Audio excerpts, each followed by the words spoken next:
नमस्कार दोस्तों, मैं मनीष कुमार संधान क्लासेस की ओर से आप सभी लोगों का एक बार फिर से स्वागत करता हूं। जैसा कि हम लोग मैथमेटिक्स की इंटरमीडिएट की श्रृंखला लेकर चल रहे हैं, पिछले क्लास में हमने चैप्टर 11A के लिए कुछ कंसेप्ट को बताया था और उसके न्यूमेरिकल को किए। अब इस क्लास में हम लोग चैप्टर 11B के लिए जितने भी कंसेप्ट हैं उसको वन बाय वन हम लोग डिस्कस करेंगे, उसको समझेंगे और उसके बाद अगले लेक्चर में हम लोग उसका न्यूमेरिकल करेंगे। तो आइए आज के लेक्चर की शुरुआत करते हैं। और हमने आपको पहले ही बताया था कि पूरी 3D ज्योमेट्री में सबसे इम्पोर्टेंट कोई चीज़ है तो वो है डायरेक्शन कोसाइन। डायरेक्शन कोसाइन यानी एल एम एन। ये पूरा जो 3D का खेल है आपको इसी एल एम और एन से ही खेलना है। आप इसको अगर समझ जाएंगे तो आपकी लगभग आधी से ज़्यादा समस्याएं आसान हो जाएंगी, क्योंकि इसी के प्रयोग से ही हम बहुत सारी चीज़ों को आसानी से प्राप्त कर सकते हैं। तो आइए आज के क्लास की शुरुआत करते हैं। तो पहले हम देखते हैं एक वेक्टर हमको क्या क्या इंफॉर्मेशन देता है। मान लीजिए ये हमारा एक्स एक्सिस है, ये वाई एक्सिस है और ये जेड एक्सिस हुआ। एक हमने पॉइंट पी लिया हुआ है जिसका कि पोजीशन का कोऑर्डिनेट जो है a, b, c है। इससे ये पता चला कि यहाँ इसकी x एक्सिस से यहाँ तक की लेंथ ये है a है, यहाँ से यहाँ तक y पर b है और z पर यहाँ से यहाँ तक जो लेंथ है वो c है। अब इसी को अगर वेक्टर फॉर्म में लिखा जाए तो आप जानते हैं कि x डायरेक्शन में जो लिखा जाता है वो i कैप, y डायरेक्शन में j कैप और z डायरेक्शन में k कैप। तो x डायरेक्शन में जो है a इसका परिमाण है, i कैप इसकी दिशा हुई, प्लस अब y की दिशा में चलें तो b लेंथ परिमाण है और j कैप दिशा, और अगर z की दिशा में चलें तो यहाँ पर c यहाँ से यहाँ की लंबाई और ये k कैप, और यही वेक्टर OP है और इसी को आप हमने वेक्टर R भी लिखा हुआ है। तो अब देखिए, अगर किसी पॉइंट का कोऑर्डिनेट पता है तो आप उस पॉइंट के लिए उसका पोजीशन वेक्टर लिख सकते हैं। इसको हम बोलते हैं position vector, POS, position vector.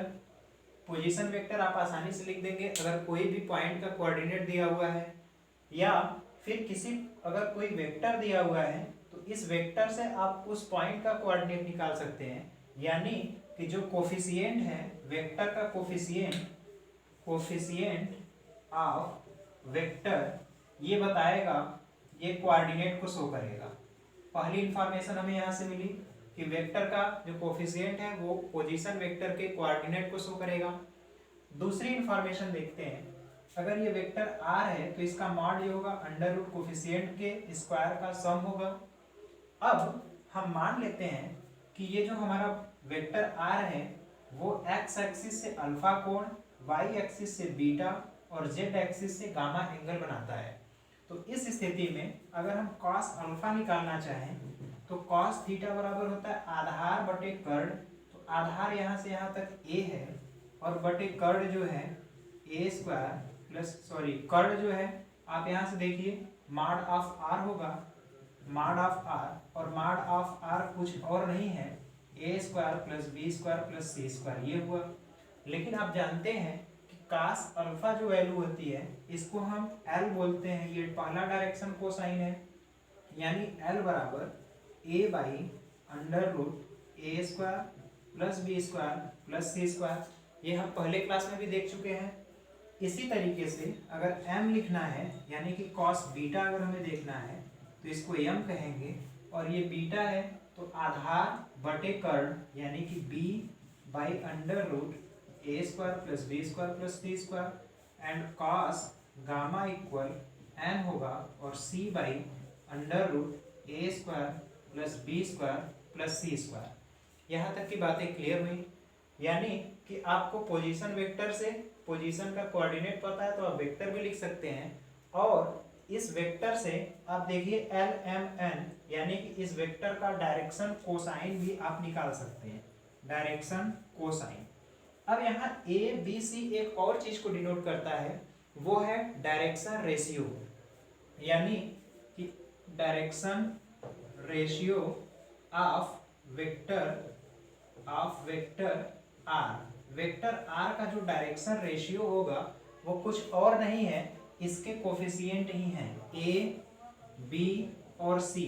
यानी हम यहाँ ये देखते हैं कि किसी वेक्टर का जो कोफिशिएंट होता है, आई, जे और के का कोफिशिएंट है, तो आई का जो कोफिशिएंट होगा वो पहला जो है डायरेक्शन को रेशियो, बी जो है दूसरा डायरेक्शन रेशियो और सी तीसरा डायरेक्शन रेशियो है।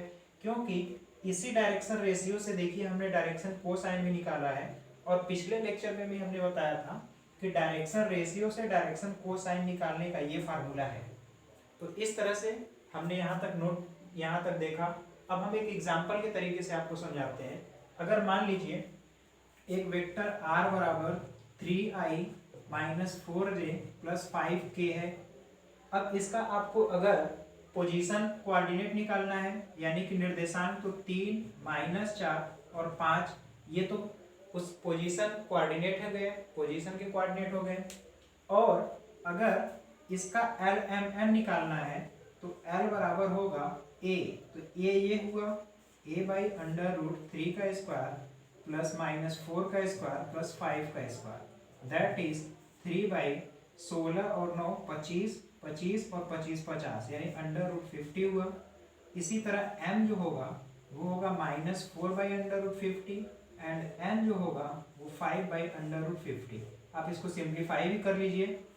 तो इस तरीके से हमने देखा कि हम एक वेक्टर से क्या क्या इंफॉर्मेशन ले सकते हैं, और ये काफ़ी इंपॉर्टेंट इंफॉर्मेशन है। आप इसको नोट करिए, इसका हम आगे यूज करेंगे, फिर देखते हैं।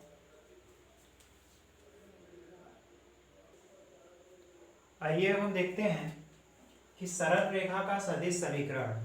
अब हम देखेंगे vector equation of straight line, यानी कि कोई रेखा है तो उसका सदिश के रूप में समीकरण कैसे लिखेंगे।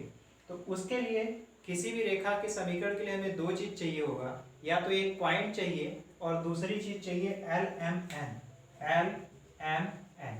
लेकिन यहाँ पर जो है कंडीशन ये है, देखिए आपको करना क्या है।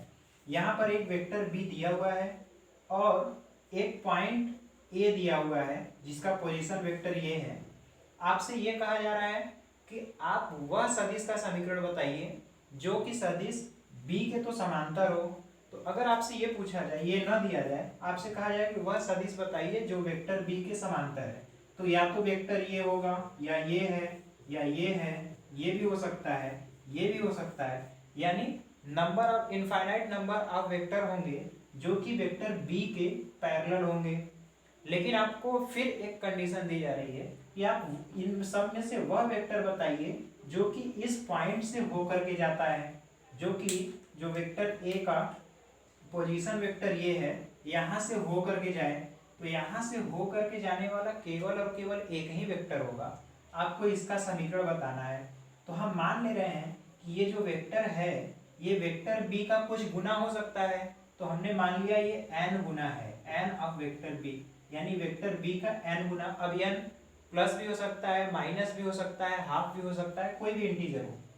तो ये n वेक्टर B हुआ और यहाँ से इसकी पोजीशन वेक्टर A है।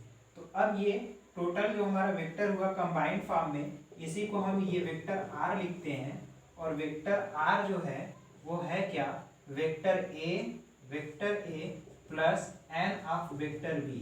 यही हमारा वह समीकरण है जो कि एक तो कंडीशन है वेक्टर B के समांतर है, और दूसरी कंडीशन है कि वेक्टर A से भी होकर के यह जाता है। तो ये हुआ वेक्टर का सदिश समीकरण। अब इस पर अगर आपको सवाल देना हो तो सवाल ऐसे कहा जा सकता है कि आपको कह दिया जाए कि 2i plus 3j plus 4k, ये हमने वेक्टर का एक पोजीशन वेक्टर दे दिया, इस पॉइंट से होकर के जाना चाहिए। ध्यान दीजिए, कभी कभी बोला जाता है कि ये एक पॉइंट है, और कभी कभी आप सोचते होंगे कि ये वेक्टर है, तो वेक्टर पॉइंट कैसे हुआ। तो समझिए, अगर ये एक वेक्टर दिया है, यानी कि ये इसका पोजीशन वेक्टर है, ये मान लीजिए अगर वेक्टर A है, तो इस पॉइंट की बात की जा रही है, यह पॉइंट ही ये चीज है, यानी कि ये पॉइंट 2 3 4 है, यानी कि वेक्टर इस पॉइंट से होकर के जाना चाहिए। और दूसरा कोई वेक्टर दे दिया जाए, वेक्टर B, मान लीजिए 4i minus 2j plus 5k, इस वेक्टर B के समांतर हो। तो फार्मूले से के हिसाब से हमारा अल्टीमेटली वेक्टर R बराबर होगा वेक्टर A पोजीशन वेक्टर यानी कि 2i plus 3j plus 4k हुआ, plus n times of vector B. Vector B यानी इसके जो पैरेलल है, तो ये वाली पॉइंट ये वाला वेक्टर होगा, यानी 4i minus 2j plus 5k। तो ये तरीका है कि अगर आपको दोनों कंडीशन पता है तो आप कैसे आसानी से वेक्टर फॉर्म में इक्वेशन लिख सकते हैं। आइए हम वेक्टर का ये तो हमने सरल रेखा का हमने वेक्टर फॉर्म लिख लिया। सरल रेखा का यह सदिश रूप है, यह सरल रेखा का यह जो रूप है यह सदिश रूप है। अब हम लोग इसी वेक्टर का हम लोग कोऑर्डिनेट यानी कार्तीय समीकरण लिखेंगे। तो देखिए, अब कार्टेशियन फॉर्म उसको बोलते हैं, कार्टेशियन फॉर्म यानी कार्तीय रूप क्या होता है। अब आप ये की चीज ये देखिए कि अगर दो वेक्टर पैरेलल हैं, इसका ये मतलब हुआ कि पहला वेक्टर एक्स वाई और जेड से जो एंगल बनाएगा सेम वही एंगल ये दूसरा वेक्टर भी बनाएगा, क्योंकि इसका इंक्लाइनेशन और इसका इंक्लाइनेशन सेम होगा।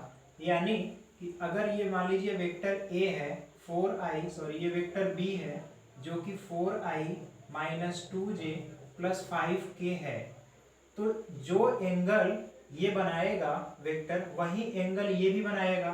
यानी कि अगर दो समांतर वेक्टर हैं तो उनके LMN बराबर होंगे, तो जो LMN इसका है वही LMN इसका भी होगा। अब देखिए, अगर हमें कार्टेशियन फॉर्म में लिखना है किसी सदिश का समीकरण तो हमें चाहिए क्या होता है, यहाँ से LMN जो इसका है वही LMN इसका भी होगा। और इस पर एक पॉइंट भी आपको गिवन है, पॉइंट A है, यानी कि 2 3 4, ये 2 3 4 से हो करके जा रहा है और इसका अगर L निकालना है तो इस लाइन का L वही होगा जो इसका है। तो देखिए इसका L कितना होगा, L होगा 4 बाई अंडर रूट 4 का स्क्वायर माइनस 2 का स्क्वायर प्लस 5 का स्क्वायर। M भी होगा minus 2 upon under root something, and n जो होगा 5 बाई अंडर रूट समथिंग। यानी कि आप LMN निकाल लिए। अब आपको सदिश का समीकरण निकालना है जिसका कि एक पॉइंट दिया हुआ है और LMN पता है। तो कार्टेशियन फॉर्म में देखिए इक्वेशन क्या होता है, x माइनस a हमने x माइनस ऐसे लिखिए, x minus x1 upon a, y minus y1 upon b equal z minus z1 upon c। इसमें हम बताते हैं कि x y z क्या है, a b c क्या है। देखिए, वेयर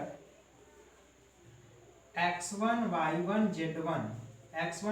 z1 ये पॉइंट है यानी कि बिंदु है जहां से हो करके रेखा जा रही है, और a b c रेखा का डायरेक्शन रेशियो है। ध्यान दीजिए, ये डायरेक्शन रेशियो है। आपको डायरेक्शन कोसाइन निकालने की जरूरत नहीं है, केवल डायरेक्शन रेशियो से ही काम हो जाएगा।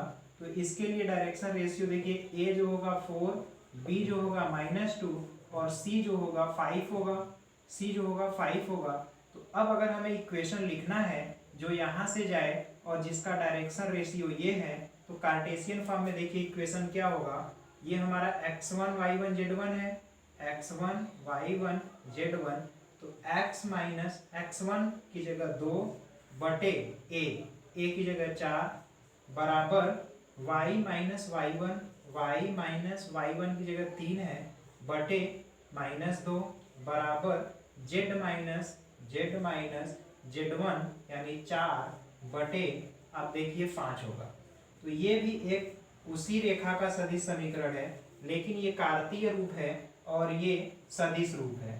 आप ध्यान दीजिए, ये कार्तीय रूप है और ये सदिश रूप है। अब आप इतना नोट करिए, फिर इसको हटा करके हम बताते हैं। आइए देखते हैं एक एग्जांपल। आपसे पूछा जा रहा है कि एक ऐसा वेक्टर फाइंड करिए जो कि इस पॉइंट से होकर के जाए, यानी यह पॉइंट उस वेक्टर पर हो और वो वेक्टर इसके समांतर हो। यानी मान लीजिए ये वेक्टर b है जो कि i minus 2j plus 3k है, ये वेक्टर b है। ये है वेक्टर बी। अब आपको एक ऐसा वेक्टर निकालना है जो इसके समांतर हो और इस पर एक पॉइंट है 1 2 3, ये पॉइंट आपको दिया है और इसके समांतर सदिश समीकरण निकालना है। तो पहला तो तरीका ये है कि आपका एक तरह से ये वेक्टर ए है, वेक्टर ए अगर लिखना है तो आई plus 2j plus 3k cap हुआ। और अगर सदिश रूप लिखना है, सदिश रूप रेखा का सदिश रूप तो देखिए वेक्टर आर बराबर vector A plus N vector B होता है। तो वेक्टर आर बराबर वेक्टर ए की जगह I plus 2j plus 3k cap plus N vector B हमारा है आई minus 2j plus 3k cap. ये तो हुआ सदिश रूप। अब अगर हम इसी समीकरण का कार्तीय रूप लिखना चाहें, कार्तीय रूप में समीकरण जो होता है x minus X one upon A बराबर y minus Y one upon B बराबर z वन अपॉन सी, जहाँ की x1 y1 और z1 ये उस लाइन पर या उस रेखा पर स्थित बिंदु हैं। तो देखिए हम लिख लेते हैं x माइनस एक्स वन की जगह देखिए 1 बाई ए बी और सी इस रेखा के डायरेक्शन रेशियो है। तो अब हमें डायरेक्शन रेशियो कैसे पता होगा? तो अभी हमने बहुत ही इंपॉर्टेंट कंसेप्ट बताया कि अगर ये लाइन और ये लाइन अगर पैरेलल है तो इसका डायरेक्शन रेशियो और इसका डायरेक्शन रेशियो सेम होगा। तो सेम होगा तो इसका डायरेक्शन रेशियो कितना होगा? यहाँ से ये बता रहा है इसका गुणांक 1 है, ए हुआ और बी जो होगा -2 होगा, सी जो होगा 3 हुआ। तो ये डायरेक्शन रेशियो हमें पता हो गए। आप ये मान उठा करके यहाँ रख लीजिए, ए की जगह 1 y माइनस y1 की जगह ये 2 है बटा b की जगह -2 इक्वल z माइनस z1 की जगह 3 है और c की जगह 3। तो ये आपका समीकरण जो हुआ ये कार्तीय रूप हुआ। अब दोनों समीकरण को देखिए, अगर आपको कार्तीय रूप पता है, कार्तीय से वेक्टर से कार्तीय रूप कैसे लिखेंगे? तो देखिए अगर ये समीकरण दिया हुआ है, ये है कार्तीय रूप और आपको सदिश रूप लिखना है। तो सदिश रूप में लिखने के लिए आप लिखिए वेक्टर आर बराबर, आपको वेक्टर ए लिखना है। वेक्टर ए जो होता है पोजीशन वेक्टर है, इसका मतलब पॉइंट जो जहां से लाइन जा रही है उसको लिखिए। तो देखिए पॉइंट यही गिवन है, तो पहला जो होगा पॉइंट यहाँ साइन चेंज करके लिखना है। तो पहला जो लिखा जाएगा I cap plus 2j cap minus तो प्लस 3k कैप, ये हुआ। फिर प्लस एन, इसका लिखिए, इसमें कोई साइन चेंज नहीं करना है, I cap minus 2j cap plus 3k cap. यही वेक्टर वो है, देख लीजिए आप मैच कराइए, वही वेक्टर आपको मिल रहा है। तो इस तरीके से आप किसी भी अगर रेखा का समीकरण निकालना है तो सदिश और कार्तीय दोनों रूप में लिख सकते हैं और उसको एक रूप से दूसरे रूप में चेंज भी कर सकते हैं। अगर आपको सदिश रूप दिया है, आपको कार्तीय रूप लिखना है, तो x माइनस ये पोजीशन वेक्टर होता है, तो पोजीशन देखिए 1 है अपान a की वैल्यू भी 1 है इक्वल y माइनस y1 ये 2 है बटा b की value -2 equal z minus z1 की जगह 3 है अपान c की जगह 3 है। तो आप आसानी से एक रूप से दूसरे रूप में बदल सकते हैं। आप इसको नोट करिए, फिर हम आगे चलते हैं।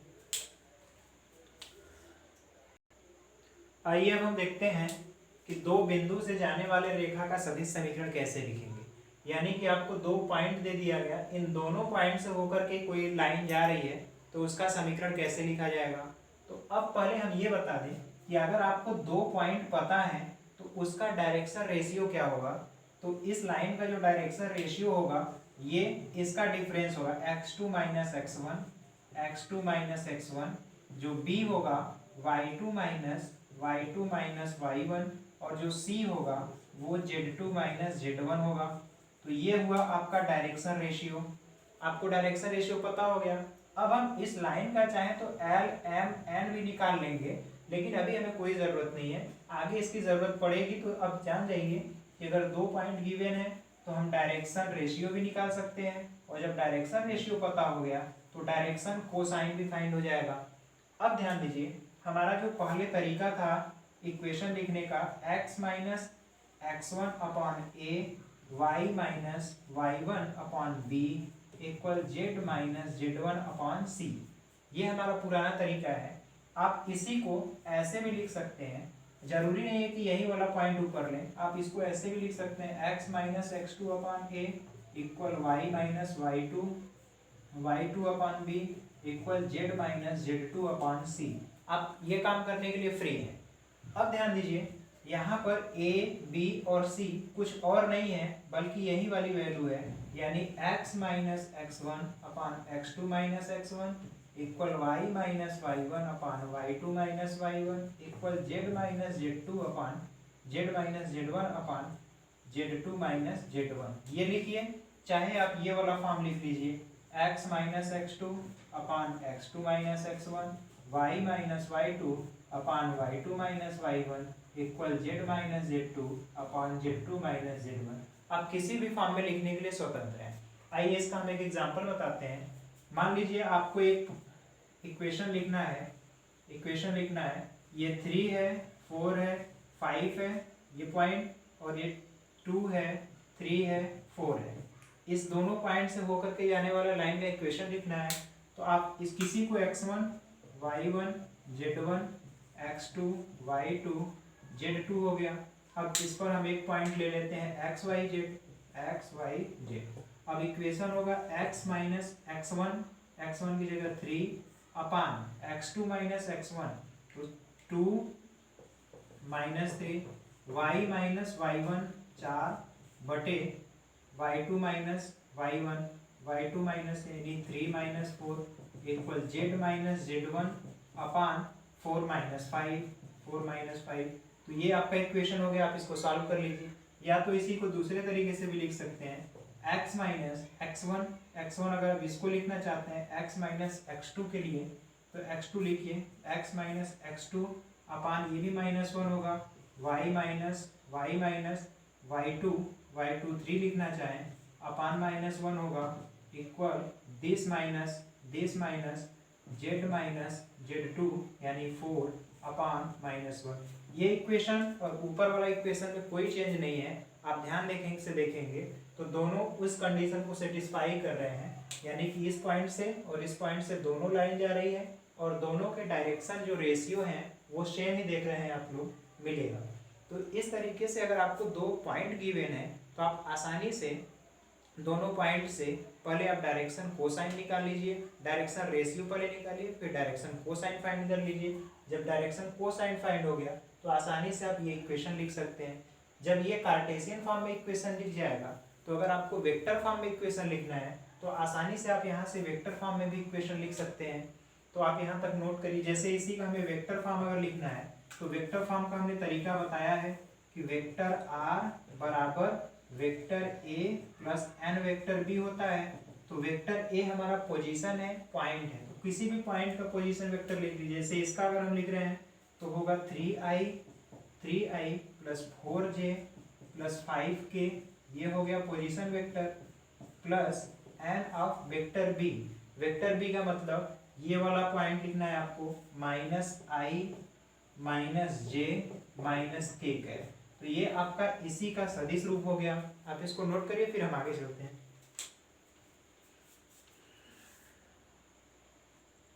आइए अब हम देखते हैं कि दो रेखाओं के बीच का कोण कैसे निकालेंगे। तो देखिए ये एक्सिस है, इसमें दो रेखाएं, एक OP1 है, OP2 है, और इनके बीच का जो कोण बन रहा है आपको बनता हुआ थीटा दिख रहा है। और P1 जो है ये एक सदिश है जिसका डायरेक्शन जो कोसाइन है L1 M1 M1 है, और इसका direction cosine L2 M2 N2 है। अब इनके बीच का जो फार्मूला है उसको हम डिराइव तो नहीं कर रहे हैं, डायरेक्ट लिख दे रहे हैं।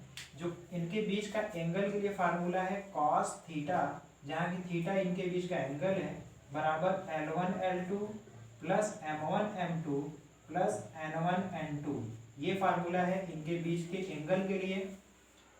तो आप सीधे मल्टीप्लाई करिए इनका और इनको ऐड कर दीजिए, जो वैल्यू आएगी उसका कॉस ही इस थीटा की वैल्यू को बताएगा। अब यहाँ पर एक कंडीशन आती है, अगर दोनों रेखाएं रेखा लंबवत हों तो जानते हैं जब लंबवत होगा तो थीटा की वैल्यू 90 डिग्री होगी और cos 90 इक्वल 0 होगा। यानी लंबवत होने का प्रतिबंध क्या है कि L1 L2 plus M1 M2 plus N1 N2 equal क्या होगा 0 होगा। ये फर्स्ट कंडीशन है। इसी को थोड़ा और सिंप्लीफाइड फॉर्म में लिखा जाएगा तो आप जानते हैं कि L बराबर होता है a by under root A square plus B square plus C square. अब इसको हम a1 कर दे रहे हैं L1 के लिए और L2 के लिए a2 by under root a2 square plus b2 square plus c2 square. तो अगर अब इसी तरीके से L1 L2 सिमिलरली इसी तरीके से अगर हम लिखें M1 तो M1 बराबर b1 by under root a1 square plus, अब इस वैल्यू को हम मान ले रहे हैं अल्फा, इस वैल्यू को हम मान ले रहे हैं बीटा। तो देखिए तो M1 जो होगा वो b1 अपान अल्फा, N1 जो होगा c1 अपान अल्फा। इसी तरीके से M2 जो होगा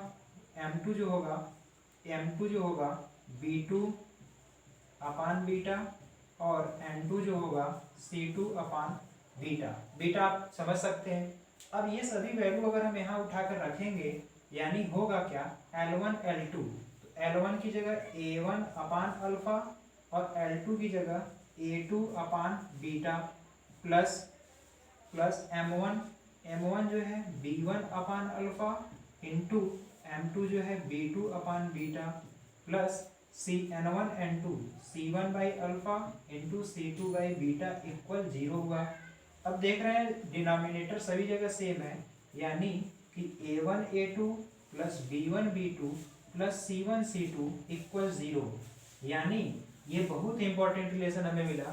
यानी अगर आपको दो लाइन को परपेंडिकुलर दिखाना है तो जरूरी नहीं है कि आप L M N का मान निकालिए, आप केवल डायरेक्शन रेशियो के मान का मल्टीप्लाई करके जोड़िए और अगर वो 0 हो जाता है यानी कि लाइन हमारी परपेंडिकुलर है। आइए हम एक एग्जांपल देखते हैं। आपको ये शो करना है कि एक लाइन ये वाली लाइन और ये वाली लाइन दोनों आपस में परपेंडिकुलर हैं। तो एक तो तरीका है कि हम इसमें L1 L2 सबका वैल्यू निकालें और इसको दिखाएं। तो L की वैल्यू निकालना थोड़ा कॉम्प्लिकेटेड है, थोड़ा बड़ा है, तो हम एक दूसरा तरीका इसको यूज करते हैं। तो देखिए इस लाइन के लिए, इस रेखा के लिए a1 जो होगा a1 7 हुआ, b1 जो होगा -5 और c1 जो होगा 1 हुआ। इसके लिए a2 1 है, b2 2 है और c2 3 है। अब इसमें रखते हैं a1 a2 यानी 7 इंटू 1 a1 a2 फिर प्लस b1 b2 यानी -5 into 2 plus c1 c2 1 into 3। आप देखिए 7 -10 प्लस 3 इक्वल 0 हुआ, यानी कि ये दोनों लाइन आपस में परपेंडिकुलर हैं। तो इस तरीके से आप परपेंडिकुलर केस के लिए ये कंडीशन अप्लाई कर सकते हैं। ये काफ़ी इंपॉर्टेंट रिलेशन है, हम इसका आगे भी यूज़ करेंगे। आप नोट करिए फिर आगे चलते हैं। आइए अब हम देखते हैं कि अगर दो रेखाएं समांतर हैं इस तरीके से तो इसका क्या प्रतिबंध होगा। मान लीजिए एक रेखा ये है, तो अगर इसके समांतर कोई दूसरी रेखा है तो हमने पीछे भी बताया था ये रेखा अक्षों से जो कोण बनाएगी वहीं यह भी बनाएगी। तो इसके जितने भी L, M और N के मान होंगे वो बिल्कुल इसके भी होंगे। तो इसका अगर L2, M2 और N2 है तो इन दोनों के समांतर होने के लिए प्रतिबंध ये है कि इसके डायरेक्शन कोसाइन और इसके डायरेक्शन कोसाइन इक्वल होने चाहिए। तो ये है पहला प्रतिबंध, आप इसको दिखा सकते हैं। या फिर दूसरा कंडीशन ये है कि डायरेक्शन रेशियो जो है समानुपातिक होने चाहिए, समानुपातिक हो। इसका मतलब आपस में अनुपात निकालेंगे अगर तो सभी अनुपात बराबर होंगे। यानी अगर कहना चाहें इसका अगर डायरेक्शन रेशियो अगर a1 b1 c1 है, A2 B2 C2 है, तो समानुपातिक का मतलब ये हुआ A1 अपान A2 बराबर B1 अपान B2 बराबर C1 अपान C2। ये कंडीशन अगर मिलती है तब पर भी दोनों रेखाएं आपस में समांतर होंगी। तो अब इसको नोट करिए, फिर हम आगे चलते हैं।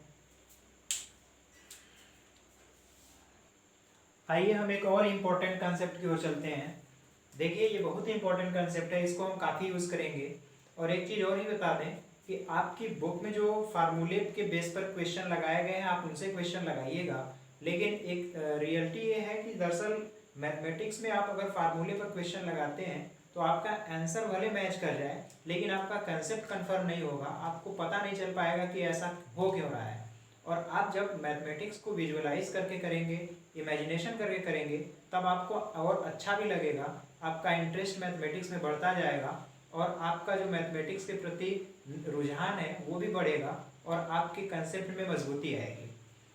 अब देखिए एक कंसेप्ट है कि किसी रेखाखंड द्वारा किसी अन्य रेखा पर प्रक्षेप की लंबाई, जैसे एक रेखा ये है, इसके द्वारा इसके ऊपर जो है ये रेखाखंड है, ए से बी तक हम मान लेते हैं यहाँ तक, इस रेखाखंड द्वारा इस दूसरे रेखा पर जो प्रक्षेप डाला गया है इसकी लंबाई कितनी है। अगर एक और उदाहरण देखें, जैसे मान लीजिए एक रेखा OP1 है और एक रेखा OP2 है, तो अब अगर OP2 का OP1 पर प्रक्षेप देखा जाए, OP2 का OP1 पर प्रक्षेप, तो प्रक्षेप के लिए हमने कंसेप्ट ऑफ वेक्टर जो क्लास लिया था उसमें भी बताया था, आप यहाँ से पैरेलल, यहाँ से लाइट भेजिए 90 डिग्री एंगल पर, यहाँ जितनी दूर तक परछाई बनेगी यही इसका प्रक्षेप हुआ। तो हम मान लेते हैं कि एक्स एक्सिस पर ये प्रक्षेप बन रहा है और यहाँ पर एंगल अल्फा है, तो कास ये 90 हुआ और ये परपेंडिकुलर हुआ और ये जो है यहाँ तक से यहाँ तक कर्ड हुआ।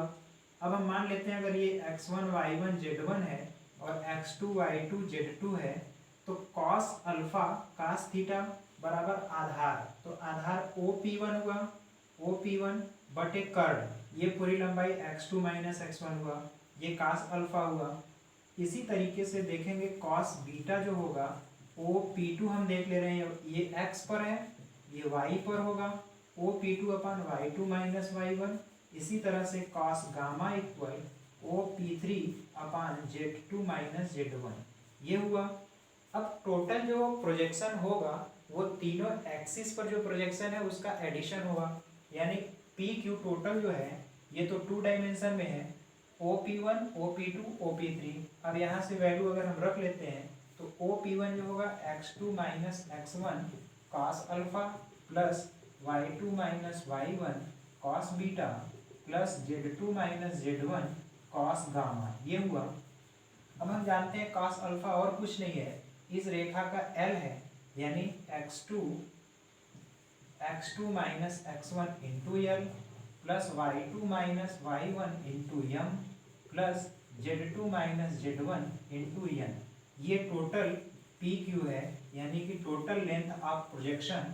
प्रक्षेप की पूरी लंबाई आपकी ये है, आप इसको याद रखिए, ये दोनों पॉइंट हैं, इन दोनों पॉइंट का डिफरेंस लीजिए और उसको करेस्पॉन्डिंग इसमें L M N में मल्टीप्लाई कर दीजिए, यानी x2 minus x1 into L, y2 minus y1 into m, Z2 minus Z1 into n, ये टोटल प्रक्षेप की लंबाई हुई। आप इसको नोट करिए, इसी के बेसिस पर जब हम लोग शॉर्टेस्ट डिस्टेंस निकालेंगे तो इसका यूज करेंगे, तो आप इसको नोट करिए, फिर हम आगे चलते हैं।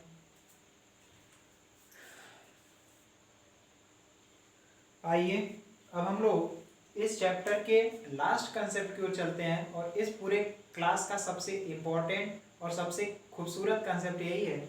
आइए इसको सीखते हैं। आपके लिए लिखा गया दो रेखाओं के बीच की लघुत्तम दूरी, shortest distance between two lines. अब देखिए ये थोड़ा 3D का फिगर है, 2D में बनाया गया इसलिए ऐसा स्पष्ट नहीं हो रहा है। अभी हम आपको एक मॉडल दिखाते हैं। एक रेखा ये है, इसका ये जो रेखा है पॉइंट x1 y1 z1 से जा रही है और a1 b1 c1 इसका देखिए डायरेक्शन रेशियो है। इसी तरीके से एक लाइन ये है, दूसरी लाइन x2 y2 z2 से जा रहा है और इसका डायरेक्शन रेशियो जो है वो a2 b2 और c2 है। अब हम मान ले रहे हैं कि एक जो ये वाली लाइन है इसका डायरेक्शन रेशियो a b और c है। इसको हम एक मॉडल से दिखाते हैं। देखिए हमने एक मॉडल लाया हुआ है। इस मॉडल में इसको मान लीजिए कि ये फर्स्ट लाइन है, ये लाइन ए है, ये रेखा है, और लाइन बी जो है ये रेखा है, ये रेखा लाइन बी है। अब आप देखिए एक की दिशा दूसरी है और दूसरे रेखा की दिशा दूसरी है। अब इसके बीच का शार्टेस्ट डिस्टेंस क्या होगा? शार्टेस्ट डिस्टेंस का मतलब सबसे छोटी दूरी। तो अगर हम यहाँ करेंगे तो ये भी बड़ी दूरी हुई, ये भी दूरी होगी बड़ी, ये भी होगी। सबसे छोटी जो दूरी होगी ये यहाँ से यहाँ तक की ये जो दूरी है यही सबसे छोटी से छोटी दूरी है। इसी को आपको मेजर करना है। तो देखिए मैथमेटिकली हम लोग कितने हैंडसमली मेजर करते हैं इसको। सबसे अच्छा तरीका ये है कि अब इसमें एक चीज़ ध्यान रखना है। हमने इस रेखा को आपको दिखा दिया है, ये इस पॉइंट से होकर के जा रहा है। ये पॉइंट हमारा है x1 y1 z1, ये है x2 y2 z2, और इस रेखा का समीकरण और इस रेखा का समीकरण हमने लिखा हुआ है। अब जो ये शार्टेस्ट डिस्टेंस वाली लाइन है इसकी खासियत ये है कि ये वाली जो लाइन है ये रेखा ए के साथ भी परपेंडिकुलर है और रेखा बी के साथ भी परपेंडिकुलर है। ये रेखा दोनों पर लंबवत होगी। तो अभी हमने बताया कि जब कोई रेखा दूसरे से लंबवत रहेगी तो उनके डायरेक्शन रेशियो का गुणा जो होगा 0 होगा। यानी अगर ए और ये रेखा ए जो है इसके साथ लंबवत है, यानी इसका मतलब हुआ कि इसके डायरेक्शन रेशियो जो है a1 plus b1 plus c1 equal 0 होगा, क्योंकि दोनों परपेंडिकुलर हैं। इसी तरीके से ये इस रेखा पर भी लंबवत है ये दूरी। तो यहाँ से होगा a2 plus b2 plus c2 equal 0। यहाँ पर दो इक्वेशन आपको मिला। अब यहाँ से हम लिख सकते हैं a अपान, जब a को बंद करेंगे तो c2b1 यानी b1c2 minus b2c1 equal minus b अपान c2a1 या a1c2 minus a2c1 equal c अपान a1b2 माइनस a2b1। यहाँ से ये हुआ। अब आप यहाँ से a, b और c की वैल्यू अलग अलग फाइंड कर लेंगे। जब a, b और c अलग अलग फाइंड हो गया तो अब आप इसका LMN भी निकाल लेंगे। L बराबर a by under root a square plus b square plus c square. ऐसे ही m और इसी तरीके से n भी फाइंड कर लेंगे। अंततः आपको इसका L, M और N फाइंड हो गया। अब आपके माइंड में आ रहा होगा कि हम इसके L, M, N के पीछे इतना परेशान क्यों हैं, हम इसका LMN क्यों चाहते हैं। तो हम आपको शुरू में ही बताए थे कि 3D वेक्टर में पूरा खेल इसी LMN का है। अब देखिए अगर हमको इसका LMN पता हो गया तो अब हम क्या करेंगे, अभी जो कंसेप्ट बताए थे प्रोजेक्शन का, अब इसको ऐसे करिए। तो देखिए अगर ये लंबाई है और ये एक रेखा है तो इसका हम इस दिशा में अगर प्रोजेक्शन ले लेते हैं, इसका इस दिशा में प्रक्षेप लेंगे तो वही तो हमारी लंबाई है। तो देखिए ये यहाँ से यहाँ तक की जो कोई पॉइंट है वो है क्या वास्तव में, ये x1 y1 z1 है, ये है x1 y1 z1 और ये वाला पॉइंट है x2 y2 z2। ये एक रेखा ऐसे मिली हुई है, इसी का हम इस पर प्रक्षेप निकाल रहे हैं। इस पर ध्यान दीजिए, इस पर हम इस पर प्रक्षेप निकाल रहे हैं और इसका हमें पता है L, M और N पता है। जब L, M, N पता है, ये दोनों पॉइंट पता है, तो प्रक्षेप की जो लंबाई होती है अभी हम बताए थे, प्रक्षेप की जो ये लंबाई होगी यहाँ से यहाँ तक PQ बराबर x2 minus x1 into L plus y2 minus y1 into M plus z2 minus z1 into N। ये देखिए यही हमारी टोटल जो है इसकी लेंथ होगी। तो देखिए कितनी अच्छी तरीके से हमने इसको निकाला। आपकी बुक में दूसरे फार्मूले से किया गया है, आप उसको भी अपनाइए, लेकिन उससे आपका क्लियरेंस नहीं समझ में आ पाएगा, थोड़ा क्लियर नहीं हो पाएगा कि ऐसा क्यों किया जा रहा है। तो हमने पूरी तरीके से इसको डिराइव किया है, आप इसको नोट कर लीजिए, फिर हम एक एग्जाम्पल से इसको और आपको समझाते हैं। आइए देखते हैं एक एग्जाम्पल। आपको एक ये लाइन दिया हुआ है और एक ये लाइन दिया है, दोनों के बीच का शॉर्टेस्ट डिस्टेंस लिखना है। तो देखिए पहले इस लाइन से हम देखते हैं, ये A1 है 7, B1 -6 और C1 1 हुआ। इसी तरह से A2 1 हुआ, B2 -1 और C2 ये हुआ। तो अब ये और ये दोनों उस थर्ड वन लाइन से परपेंडिकुलर हैं। आपको यहाँ दिखा देते हैं, इस ये लाइन है और ये लाइन, ये शॉर्टेस्ट डिस्टेंस वाली लाइन दोनों पर परपेंडिकुलर है। हम मान लेते हैं इसका A, B और C डायरेक्शन रेशियो है। अब ये वाली कंडीशन अप्लाई करते हैं, तो A इंटू 7 यानी 7A -6B यहाँ पे रखेंगे, -6B प्लस C इक्वल 0 हुआ, प्लस C इक्वल 0 हुआ। ऐसे ही 1A -2B plus C equal 0 हुआ, इसके साथ परपेंडिकुलर है। अब यहाँ से हम इसकी वैल्यू निकालते हैं A, B और C की। तो जब A, B और C की वैल्यू निकालेंगे तो देखिए हम यहाँ करते हैं A, इसको हटा देते हैं, 1 मिनट इसको हटा लेते हैं पूरा। अब देखिए A बंद होगा, इसका यहाँ मल्टीप्लाई करेंगे तो यहाँ मल्टीप्लाई -6 हुआ और यहाँ माइनस माइनस प्लस हो जाएगा तो +2 हुआ इक्वल -B। देखिए एक बार प्लस फिर माइनस लिखते हैं तो -B, ये बंद हुआ 7 और -1 हुआ, 7 -1 हुआ, एक बार B बंद हुआ। अब इक्वल C अपान करेंगे तो यहाँ -14 हुआ और माइनस माइनस प्लस हो जाएगा, +6 हुआ। तो ये वैल्यू हुई। अब देखिए यहाँ से A upon -4 equal B upon 6 equal C अपान -8 हुआ। अब यहाँ पे एक चीज़ ध्यान रखने वाली है, यहाँ पर शायद कोई गलती हुआ है, यहाँ पे गलती हुआ है, नहीं सही है। अब यहाँ पर एक चीज़ ध्यान रखने वाली है, यहाँ पर एक चीज़ ध्यान देने वाली है कि आप जब भी वैल्यू को लिखिए, यहाँ पर शायद माइनस होगा और ये प्लस होगा। थोड़ा B की वैल्यू को देखिए, यहाँ से यहाँ मल्टीप्लाई होगा तो 7 हुआ और इसमें मल्टीप्लाई होगा तो -1 हुआ, ठीक है। तो यहाँ पर देखिए वैल्यू इसकी ये होगी लेकिन ये -6 हुआ। अब यहाँ पर ये देखिए आनुपातिक मान है तो इसको हम और छोटा भी कर सकते हैं। अगर आप नहीं भी करेंगे फिर भी आंसर आएगा। देखिए इसके मान को हम छोटा करेंगे तो A, इसमें सभी में -2 से अगर डिवाइड करेंगे तो A बराबर 2 होगा, B बराबर 3 होगा, C बराबर 4 होगा। तो अब A, B और C का मान हमें पता हो गया। अब हम L, M, N निकालते हैं।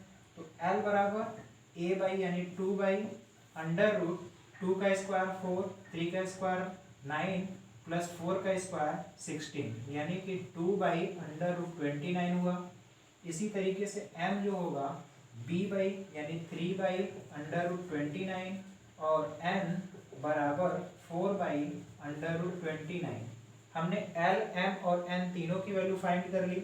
अब प्रोजेक्शन में आपको पता ही है कि एक पॉइंट यहाँ पर है, एक पॉइंट पता है x1, एक पॉइंट यहाँ पर है, एक पॉइंट यहाँ पर है। देखिए कौन कौन से पॉइंट हैं, -1 -1 तो ये -1 और -1 हुआ। ये पॉइंट देख लीजिए क्या है, 3 5 7, 3 है, 5 है, 7 और इस पर जिस पर आपको प्रोजेक्शन निकालना है इसका L, M, N आपको गिवन है, L, M, N पता हो गया। अब वही अभी जस्ट पीछे जो फार्मूला लिखे थे कि जो टोटल प्रोजेक्शन होगा x2 minus x1 into L plus y2 minus y1 into M plus z2 minus z1 into N। तो आइए वैल्यू रखते हैं, 3 -1 यानी कि 4 इंटू L की जगह 2/√29 प्लस 5 -1 यानी कि 5 + 1 6 हुआ, 6 इंटू 2/√29 प्लस 7 -1 करेंगे तो 8 इंटू 4, सॉरी यहाँ पर 3 है, M की वैल्यू 3 है, इंटू वहाँ से N रखेंगे तो 4/√29। अब आप इसको ऐड करेंगे तो अल्टीमेटली वैल्यू आएगी 58/√29 यानी 2/√29। आप आंसर मैच करा लीजिएगा। तो इस तरीके से देखिए हमने शॉर्टेस्ट डिस्टेंस को फाइंड कर लिया। आपकी बुक में दूसरी मेथड भी है, आप उससे भी करिए, लेकिन हमारे हिसाब से ये बिल्कुल कंसेप्चुअली और आपका बेसिक कंफर्म करते हुए कंसेप्ट ये आंसर आएगा। आप एक एक क्वेश्चन को बारीकी से करिए। जहाँ कहीं भी प्रॉब्लम होती है आप हमको कमेंट करके बताइए, और जहाँ पर भी समस्याएं हैं आप हमसे बेहिचक पूछिए, क्योंकि उसको समस्याओं को समझने में या दूर करने में हमको भी खुशी होगी। तो आप इसका प्रोसेस हमें लगता है समझ गए होंगे, आप प्रोसेस से करिए। एक चीज हाँ और हम ये बताना चाहेंगे, आपको 3D ज्योमेट्री में अगर कहीं प्रॉब्लम आ रही है, अगर रेफरेंस के लिए ये कहाँ से मैंने लिया है तो आप देख सकते हैं, मैंने एक बुक प्रेफर किया है, analytical solid geometry, Shanti Narayan and P K Mittal. ये जो ज्योमेट्री पढ़ाई जाती है ये हमारे यहाँ फर्स्ट ईयर में पढ़ाई जाती है, तो ये काफ़ी अच्छी बुक है, आप उसको रेफरेंस के तौर पे यूज कर सकते हैं। हालांकि बुक इंग्लिश में है, आप समझ जाएंगे, इतना तो है समझदार। तो आप इसमें अपने से कोशिश करिएगा, जहाँ कहीं पर भी समस्या है आप हमें बताइए।